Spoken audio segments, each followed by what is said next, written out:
So guys, nandito ako kay Asti. So meron akong sorpresa para sa kanya. So Asti, di ba meron tayo Ad Pro? So meron akong pamalit doon. Ano? Ito. Papakita ko kay Asti. Ito yung tinatawag na, di ba meron tayo Ad Pro? Yan, Ad Pro. Tapos ito naman. Yan. Okay, inano ko na nga yan eh. Ano? Blinag ko na yan eh. Ha? I-blinag ko na nga yan. Binilag mo na ba to? Against ako dito, pre. Bakit? Ano ba to? Ano masasabi mo dyan? Bagong product yan. Against ako dito. Bakit naman? Ito kasi, Papa. No. Sige, paliwanag mo. Pwede buksan. Pwede. Huwag lang natin sirain. Ito kasi, Oh. number 12. Number 10. Oh. Number 10 na gauge ng wire, number 10. Oo. Actually, ginamit ni Yamaha itong number 10 na to. Kapiraso lang, ganyan lang. Mas maikli. Mas maikli. Pagdating dito, sa dulo sa kabila, yung sinasabi ni Sir Mel, Oo. maliit. Number 12 yun. Mm. Gauge ng wire. So, ibig sabihin, Kasi ito, once na... uminit. Abangan mo yung upload ko kasi in-upload ko yung kung paano i-check yung high ampere ng wire. Oo. Meron akong ginawa nun. So, once uminit yan, ibig sabihin, Ito kasi, pag nagalit ng ganyan, number 12 yan, diretso sa ECU. oo. Diretso sa stator, nagalikta. Once na nag-high ampere yung stator mo, wala siyang hahanapin na pwedeng sunugin. Oo nga. Dito siya susunog.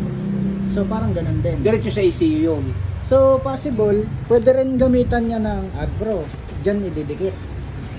Para saan pa yung upro? Nakarekta na nga ito sa ECU.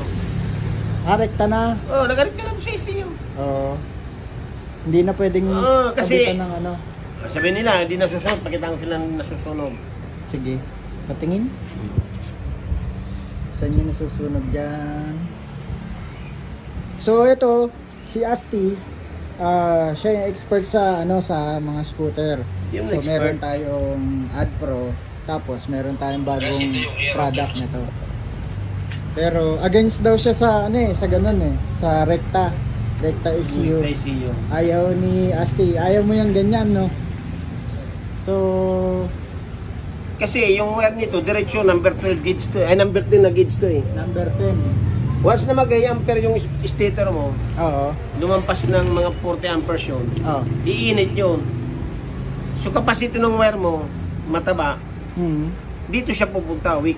Doon siya iinit. Dito siya susunog, sa weak. Oo. Kasi wala, di niya kaya sunugin to eh. Oo nga. Dito siya susunog. Nangyari na yun. Unlike doon. nitong Kiad Pro, mamiminimise niya yung loss heat. connection. Oo. Mamiminimise niya yung loss connection. Samantala dito, yung from stator to Ad Pro, gauge number 10.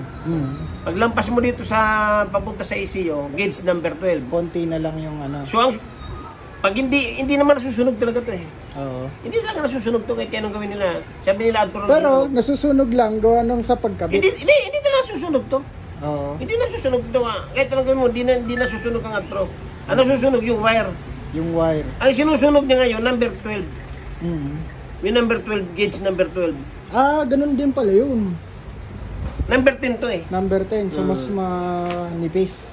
Hindi, mas mataba. Mas mataba. Baliktad ang wire eh. Okay. So, pagka uminit yung number 12, ay number 10 na wire, pag uminit yung number 10 na wire, dito na siya susunog. Doon na sa kabila. Dito na siya magsusunog ng number 12. Sa 12 na. Kasi yung 12 manipis na. Manipis na. Oo. Samantala to, pag diretso mo to, Oo. dito siya magsusunog. Doon na mismo. Sa ECU.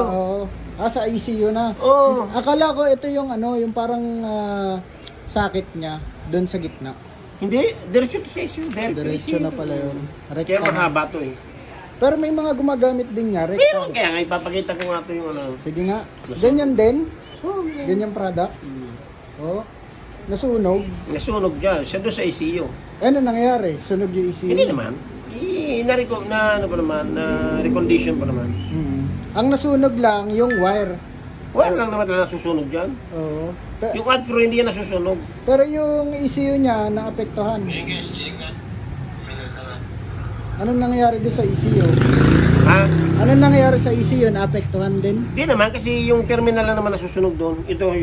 Ah, okay. Depende. Pag hindi nagsunog dito, at wala siyang kayang sunugin dito, Oo. napaganda mo yung kabit, Mm. pati doon sa wire sa stator, ang susunugin yan yung sa loob na, yung MOSFET. Yan ang susunog yan, yung sa mismo pinaka-ECU na. Oh. Patingin nga ako ng ano, yung Kaya di ako sample. nagre-recommend yan. Parehas din ito? Ha? Parehas yung ginawa mo? Ano ba yun? Patingin Hindi, nga. hindi ito. Hanapin ko muna. Lang guys, no? Ayun. Hindi, ito. Harness na yun. Ito yun, pero inahanap yung video. Oo. Ginawa Dami. ko. Ginawa ko ano. Okay. Pero ganun pala yun.